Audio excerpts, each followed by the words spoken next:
종교개혁주일입니다. 종교개혁주일을 맞이해서 교회가 감당해야 될 사명이란 제목으로 말씀을 전하도록 하겠습니다. 여러분, 종교개혁주일에 대한 역사적인 배경은 매년 설교를 통해서 말씀을 드렸기에 어느 정도 다 알고 계시리라고 믿습니다. 가장 유명한 개혁운동가는 역시 마틴 루터지요. 마틴 루터. 1517년 10월 31일에 비텐베르크의 모든 성인의 교회라는 그 교회의 정문에 95개조의 반박문을 탁 걸어 붙임으로써 16세기 종교개혁 운동에 불을 붙였던 분입니다. 물론 이전에도 종교개혁의 움직임이 있었죠. 또 마틴 루터의 사건 외에도 수많은 개혁운동이 있었던 것도 사실입니다. 면죄부를 팔아서 예수 그리스도의 구원의 교리를 더럽힌 로마 가톨릭 교회의 타락에 정면으로 저항한 프로테스탄트들, 개신교인들이죠. 프로테스탄트들. 화형을 당하기도 하고 죽임을 당하기도 하고 옥에 갇히기도 하고, 그러나 그들이 목숨을 걸고 사명을 감당함으로 오늘 우리 개신교의 새로운 역사를 열게 된 것입니다. 종교개혁을 통해서 얻게 된 가장 큰 유익은 하나님의 말씀인 성경과 복음의 은혜를 모두가 누릴 수 있도록 담을 허물어뜨려 버린 데 있다고 볼 수 있습니다. 가톨릭 교회의 교황과 사제들 그리고 특권 계층들만 누릴 수 있도록 철저히 가두어 두었던, 이 교회 속에 가두어 두었던 은혜의 둑을 허물어 버렸어요. 세상 모든 민족이 구원을 누리기를 원하시는 하나님의 뜻대로 펼쳐놓은 사건이 바로 종교개혁 운동이다. 이를 위해서 성경을 쉬운 언어로 번역을 했어요. 사람들에게 보급을 했어요. 예전에는 어려운 라틴어로 쓰여져 있고 히브리어로 쓰여져 있고 사람들이 읽지도 못했을 뿐만 아니라 성경도 몇 권 되지 않아서 교회만 꼭 간직하고 있어가지고 사람들이 볼 수가 없죠. 그러나 그것을 펼쳐서 사람들이 나누어서 읽게 하였고, 또 그리스도 안에 구원받은 모든 사람은 다 거룩한 제사장이다, 만인 제사장이다, 그걸 선포한 것이 바로 종교개혁의 정신입니다. 오늘날 우리가 살아가는 세상을 보십시오. 또 다른 특권 계층들이 모여서 모든 사람들이 누려야 할 기회와 행복을 가로막고 있지 않습니까? 갑질을 해대고 권력자의 이름을 통해서 자신의 부와 명예를 쌓으려고 하는 것이지. 오늘날 썩을 대로 썩은 이 나라의 정치 현실을 보십시오. 참 참담하고 가슴이 먹먹하고 어떻게 살아야 될까? 자신들만의 비선 조직을 만들어가지고 권력을 이용해서 부를 축적하고 비리를 저지르는 그 사악한 세력들을 보라 이겁니다. 백성을 개돼지들이라고 서슴없이 말하는 저들, 바로 그러한 세력들로부터 우리를 구원해서 하나님의 거룩한 자녀로 당당하게 살아갈 수 있는 그 은혜를 주시기 위해서 우리 예수님이 오신 줄로 믿습니다. 예수님 오셔서 우리를 해방하신 거예요. 그 하나님 나라의 운동이 바로 종교개혁 운동입니다. 그 운동을 이끌어서 이 땅에 그리스도의 진정한 복음이 펼쳐지도록 세우신 공동체가 바로 우리 교회예요. 교회. 천주교가 아니라 개신교인 우리 기독교라 이겁니다. 프로테스탄트인 우리 개신교 공동체는 기본적으로 종교개혁의 정신을 바탕에 깔고 있습니다. 불의와 악, 부정과 부패, 인간의 존엄성을 말살하는 타락한 이 체제에 저항하는 사람들, 그들이 바로 프로테스탄트요, 오늘 우리 기독교인들이라 이거예요. 여러분, 오늘 종교개혁주의를 맞이하여서 우리가 누구인지를 분명히 깨닫고 깨어날 수 있는 저와 여러분 되시기를 축원합니다. 교회가 감당해야 될 첫 번째 사명은 복음 전파를 위해 모든 역량을 하나로 모으는 것이다. 복음을 전파하는 사명에 다른 이견이 있을 수 없잖아요. 복음이 전해지고 죽어가는 영혼이 구원되고, 저 네팔 지역에 교회 하나가 세워져서 그 교회로 인해 수백 명이 구원을 받는데 여러분 다른 이견이 있을 수 있습니까? 없습니다. 교회는 그것 하라고 불러주신 공동체이기 때문이지. 우리 교회는 구원의 방주인 줄 믿습니다. 설교 처음에도 말씀드렸듯이요, 갇혀진 복음이 흘러가도록 통로가 되는 게 교회의 사명이에요. 우리 교회만, 나만, 우리만, 이건 아니다. 예수 그리스도의 복음은 만인이 누려야 될 축복입니다. 우리만 받아서도 안 되고 특정한 누구만 받아서도 안 됩니다. 다 누려야 됩니다. 그러려면 전해야 됩니다. 복음 전파를 하나 되는 게 교회의 가장 귀중한 사명이다 이거예요. 저희 교회 이삭선교회가 있습니다. 이삭선교회는 개인 사업, 자영업을 하시는 분들이 모인 선교입니다. 이분들이 모여서 어떻게 하면 선교의 힘을 보탤 수 있을까 고민하면서 세워졌어요. 회원도 5명밖에 되지 않습니다. 그래서 이분들이 모여 저를 찾아왔어요. 목사님, 교회의 사명은 선교인데 교회 재정 가지고는 부족해서 목사님 마음껏 선교할 수 있는 그런 좀 능력을 채워드리고 싶고 저희가 도움이 되고 싶어서 저희들이 이렇게 모였습니다. 목사님, 저희들을 위해서 기도해 주십시오. 그렇게 생겨난 게 바로 우리 교회 이삭선교회예요. 이삭선교회가 힘을 합쳐서 5,000불을 모금해 주신 겁니다.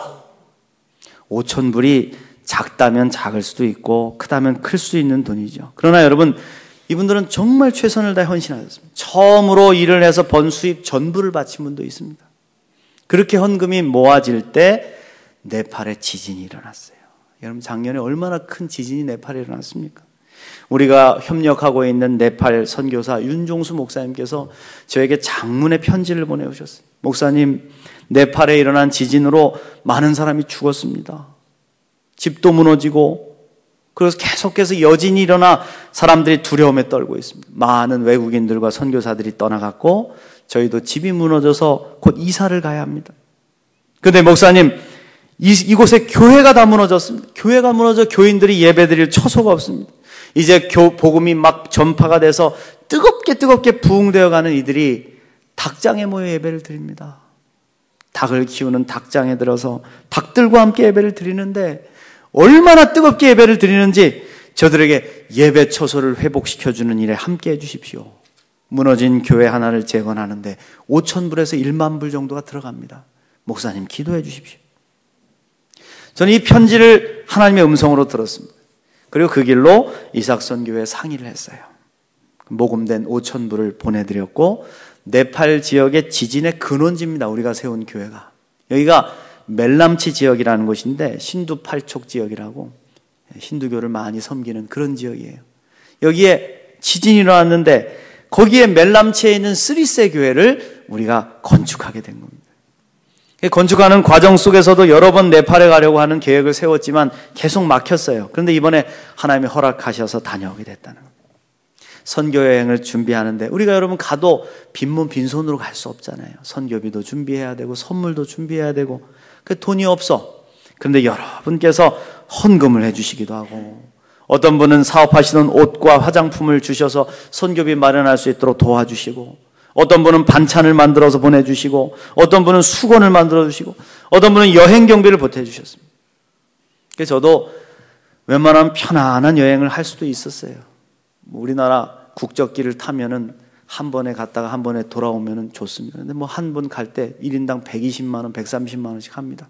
그 우리 같이 가시는 집사님하고 이렇게 피 같은 돈을 헌금해서 가는데 우리가 어떻게 편하게 다녀옵니까? 제일 싼 비행기를 표를 구입해 주십시오. 그래서 왕복에 38만 원. 여러분 한번 타보십시오. 공항 검색대를 4번이나 통과하면서 어려움 겪고 또 불편함도 있었지만 우리의 마음은 얼마나 행복했는지 모릅니다. 하나님께서 도우시고 우리 모두가 힘을 합하여 이룬 은혜인 줄 믿습니다. 그렇습니다. 교회는 복음 전파를 위해서 하나 될 때 가장 아름답고 행복한 공동체가 될 수 있어요. 이 사명을 망각하면 자꾸 쓸데없는 데 시간을 보내요. 쓸데없는 소모전을 벌이고 쓸데없는 말로 서로가 시끄러워지고 그러나 복음 전파로 하나가 되면요 가장 아름다운 공동체를 이루게 될 줄 믿습니다. 오늘 말씀에서 바울은 로마 교회를 향해서 한 가지 바람을 이야기합니다. 바로 복음 전파하기 위해 서바나로 갈 것인데 서바나는 스페인이죠. 그곳으로 갈 것인데 그리로 가는데 필요한 선교적 협력을 로마 교회가 해주십시오. 이 부탁을 한 거예요.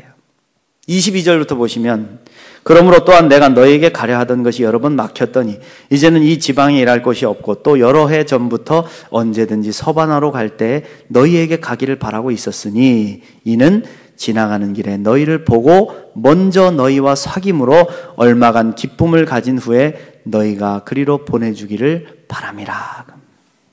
여러분 그렇습니다. 사실 로마 교회는 바울이 세운 교회가 아니에요. 이미 다른 사람들이 들어가서 복음이 전파됐고 거기에 교회가 든든하게 세워졌습니다. 그런데 그들을 향해서 바울은 담대하게 외치는 거예요. 나 선교하러 갈 것인데, 복음 전파할 것인데 도와주시오. 여러분, 그렇습니다. 복음 전파는 부끄러운 일이 아니에요. 우리가 교회를 많이 세우고 선교를 위해서 수천만 원을 쓴다는 게 부끄러운 일입니까? 하나님 앞에 자랑할 일이잖아요. 복음 전파를 하기 위해서 도움을 받는다고 주눅들 것도 없고 도와준다고 우쭐댈 것도 없습니다. 이번에 쓰리세 교회를 갔느니 영상에 보셨지만 그 지역의 현지 총회장님이에요. 그분이 그 조만하신 분, 모자 쓰신 목사님인데 현지 총회장님이 오셔가지고 테이프 커팅을 한다는데 날 부르질 않네. 혼자 그냥 가위를 가지고 싹둑 잘라버리는. 우리나라 같으면 이런 귀한 행사가 있으면 어떻게 합니까? 중요한 분들 다 나오시라 하죠. 테이프 붙잡고 뭐 쓸고 그러는데 사실 저는 거기서 함께 커팅할 줄 알았어요. 근데 제 속이 좁은 거죠. 여러분, 우리가 도와줘서 교회를 건축해 감사하지만 얼마나 당당합니까? 왜 그렇습니까? 상급은 하늘에 있기 때문에 하나님이 주시는 거잖아요. 내가 하지 않았다고 나는 참여한 것이 없다고 관심도 없고 감사도 하지 않는 거 올바른 모습이 아니잖아요. 누가 헌금을 얼마를 했든 누가 작은 정성을 들였든 중요한 것은 예수 그리스도의 복음이 땅끝까지 전파되는 데 있는 거 아니겠습니까? 이 사명을 가장 기뻐하며 하나 되는 게 교회가 감당해야 될 사명이다. 복음 전파를 위해서라면 어떠한 상황 속에서도 하나 돼서 오직 하나님께만 영광을 돌려드리는 우리 양천교회가 되시길 간절히 축원합니다. 두 번째로 교회가 감당해야 할 사명은요, 받은 은혜와 복을 잊지 않고 나누라 이겁니다. 나누어줘라. 교회는 빚진 자의 심정을 가질 때 은혜를 나눌 수가 있어요. 나는 받을 만하다 그러면 절대로 은혜를 못 나눕니다. 나는 받을 자격이 없는데 은혜를 이렇게 주셨으니 내가 어찌 가만히 있을 수 있을까? 이때 은혜의 손길을 펼치는 거죠. 여러분, 우리 양천교회가 받은 은혜가 얼마나 많습니까? 여러분들이 이 자리에 앉아서 편안하게 예배드리는 게 그냥 이루어진 것 같습니까? 순교의 복음을 들고 이 지역의 복음의 씨앗을 뿌렸던 전도인들이 계셨고 그들에게서 복음을 듣고 교회를 세우고 지키신 성도들이 계셨어요. 헌금으로, 헌신으로 땅을 사고 교회를 세우신 믿음의 선배들이 계셨다 이겁니다. 교회가 어려울 때 선교비를 보내주신 분도 계시고 또 오셔서 전도 부흥 집회를 열어주신 그런 주의 종들이 계셨습니다. 눈물과 헌신으로 오늘 우리가 예배드리는 이 공간을 마련해 주신 수많은 증인들이 계신 거예요. 그걸 여러분 어찌 있겠냐 이겁니다. 그냥 됐습니까? 그 사랑의 빛 아래에서 우리 교회가 이만큼 성장한 겁니다. 그러므로 우리는 받은 은혜를 나눌 줄 알아야 됩니다. 모든 교회는 받은 은혜를 나누며 세워지고 성장하는 것이죠. 여러분, 우리가 네팔에 세운 여기 꽃필라홈이라는 게 있어요. 윤종수 목사님이 그 고아들을 데려다가 아이들을 기르고 또 그들에게 기술을 가르쳐서 네팔에서 자립할 수 있도록 돕는 거예요. 우리 교회가 보내드린 선교비로 가는 겁니다. 그들에게 생활비를 지원하고 먹을 것을 사주고 또 기술을 배우도록 지원하는 것이죠. 이들이 자라서 장차 네팔에 죽어가는 영혼을 구원하고 섬기는 주님의 종들이 되는 게 꿈이에요. 이 사람들이 한국에 들어와서 공부해보고 싶다는 그런 꿈이 있어요. 또 우리가 현지 교회에서 예배드리는 거 보셨잖아요. 막 비좁은 곳에 차고 넘쳐가지고 앞으로 쪼이고 그러면서도 한번 행복하게 드리는 그 예배. 거기를 담임하시는 아브라함 목사님이 계시는데 이분이 고아들을 10명이나 데려다 길렀습니다. 네팔이요, 여러분 한 달 죽어라 이래야 우리 돈으로 10만 원 월급 받습니다. 10만 원. 그 월급 가지고 그 가족들이 사는 거예요. 이 아브라함 목사님이 10명의 아이들을 자기 친자식같이 길러요. 이 아이들이 자라가지고 막 찬송을 하고 악기를 연주하고 막 교회를 세우는 일꾼들이 되는데 얼마나 참 감사한지, 아이들이 얼마나 밝고 예쁜지 몰라요. 버려지고 외면받은 환경 속에서 살아가면서도 예수님 은혜 감사하고 예배드리고 찬양하시는 모습을 보면서 오히려 우리가 은혜를 받았어요. 막 눈물이 나고 막 너무 죄송하고 말이에요. 그래서 우리가 가져갔던 돈들 막 용돈으로 집사님 얼마 가져왔어요? 뭐 200불 가져왔습니다. 나도 그런데 뭐 이거 우리가 쓸 수가 없네. 알았습니다. 바꿔가지고 다 헌금하고 탈탈 털어가지고 그게 얼마나 기뻐. 그런데도 모자라. 이번에 여기 아이가 하도 이쁘니까 이 신문우 집사님이 애 하나를 다 붙잡고 기도하더니 목사님 이 아이를 계속 지원하고 딸처럼 삼고 싶습니다. 한국에 와서도 계속 지원하겠습니다. 작정을 하셨어요. 여러분 그렇습니다. 복음의 빚진 자의 심정으로 아무 공로 없이 거저받은 축복과 은혜를 나누는 것이 우리 교회의 사명인 줄 믿습니다. 오늘 말씀에서 바울은 헬라 교회가 모은 구제헌금을 예루살렘의 가난한 성도들을 위해 전달하러 간다, 그렇게 말씀하고 있어요. 사실 복음의 시초는 예루살렘 교회예요. 여기가 초대교회입니다. 그런데 초대교회가 박해를 받으면서 거기에서 예수를 믿었던 교인들이 디아스포라가 돼서 각처로 흩어지게 됐습니다. 거기에 교회를 형성하고 또 교회를 세우면서 부흥이 일어났어요. 예루살렘 교회보다 더 부흥된 겁니다. 그런데 예루살렘의 교인들이 기근이 들어서 고생하고 있다는 소식이 들려와. 그러니 받은 은혜가 있잖아. 그러니 이분들이 어떻게 했어요? 모금을 하기 시작한 겁니다. 그래서 그 모금한 돈을 바울을 통해서 전달해 주길 바랬다. 25절부터 보시면, 그러나 이제는 내가 성도를 섬기는 일로 예루살렘에 가노니 이는 마게도냐와 아가야 사람들이 예루살렘 성도 중 가난한 자들을 위하여 기쁘게 얼마를 연보하였습니다. 저희가 기뻐서 하였거니와 또한 저희는 그들에게 빚진 자니 만일 이방인들이 그들의 영적인 것을 나눠 가졌으면 육적인 것으로 그들을 섬기는 것이 마땅하니라. 저는 우리 교회를 기뻐하시는 많은 목사님들의 칭찬을 듣습니다.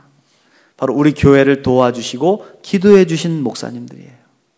우리가 도와드린 교회가 이토록 부흥해서 우리보다 더 많은 사명을 감당하는 걸 보니 하나님께 영광을 돌립니다. 조 목사님, 양천교회 할렐루야 막 그러세요. 그렇습니다, 여러분. 우리도 우리가 받은 은혜로 돕고 섬겨서 우리가 선교한 이 많은 교회들이 더 뜨겁게 부흥해서 하나님의 기쁨이 되기를 소망하시길 축원합니다. 복의 통로로 쓰임 받으시기를 주의 이름으로 축원합니다. 마지막으로 교회가 감당할 사명은요, 성령 안에서 서로를 위해 뜨겁게 기도해 줘야 된다. 여러분, 우리 서로 기도해 줘야 돼. 오늘날 우리 교회가 너무 이기주의에 빠져 있습니다. 한국 교회가 큰 문제입니다. 이 조그만 동네 안에서 함께 복음을 전파하는 교회들도 서로 관심이 없어. 오직 자기의 교회만 잘 되면 그만입니다. 다른 교회의 슬픔이 자기 교회의 기쁨이 되어버렸어요. 사실 다른 교회 부흥이 그 소식이 들려올 때 기쁘게 들리지 않을 때가 있죠. 셈이 날 때도 있죠. 그러나 교회는 이러한 교회 이기주의를 넘어서야 됩니다. 서로를 위해서 아픔을 공유하고 기쁨을 함께하면서 기도를 통해 온전히 하나가 돼야 돼요. 아, 옆에 강립교회가 부흥된다. 할렐루야. 비전교회가 부흥된다. 할렐루야. 우리 오창지역이 복음화되려는 하나님의 뜻이 있구나. 할렐루야. 여러분 그렇습니다. 예수님 안에서 우리 모든 교회는 하나인 줄 믿습니다. 그게 바로 거룩한 공교회예요. 공교회.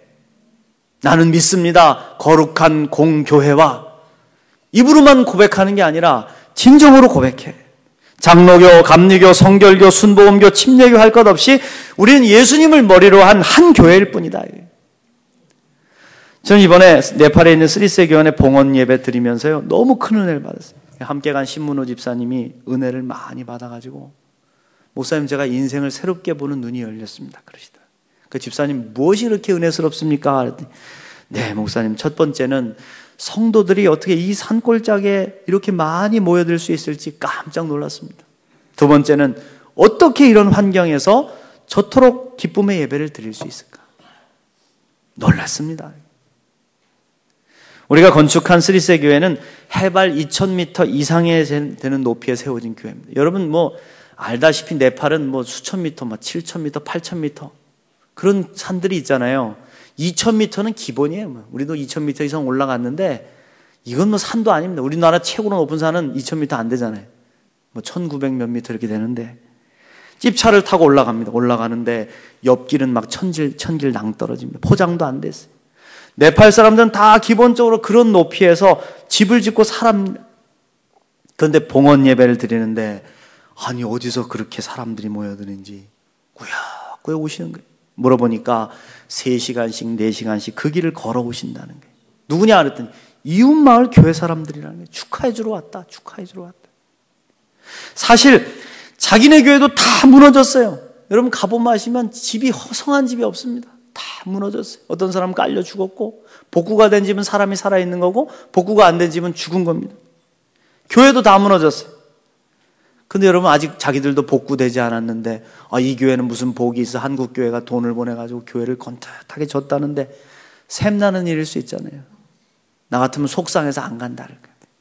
근데 그들은 그저 감사하는 거예요. 함께 축하하고 기쁨을 나누고 막 기념품으로 만들어간 우리 한국 수건이 얼마나 은기가 모자라가지고 윤정수 목사님 받았던 수건까지 빼서 나눠드리고. 여러분 모여서 예배를 드리는데요 무려 3시간을 드리더라고요. 저도 막 힘들더라고요. 말도 안 통하는데 네팔 언어로다가 계속 설교하고 찬송하고 기도하고 그러는데 3시간. 근데 성도들이 지루해하잖아요. 어린아이들도 누구 하나 떠들지 않고 예배에 참석을 다 합니다. 찬양을 부르는데 얼마나 기쁨이 넘치는지, 막 기도를 드리는데 얼마나 뜨거운지. 여러분 우리 반성해야 됩니다.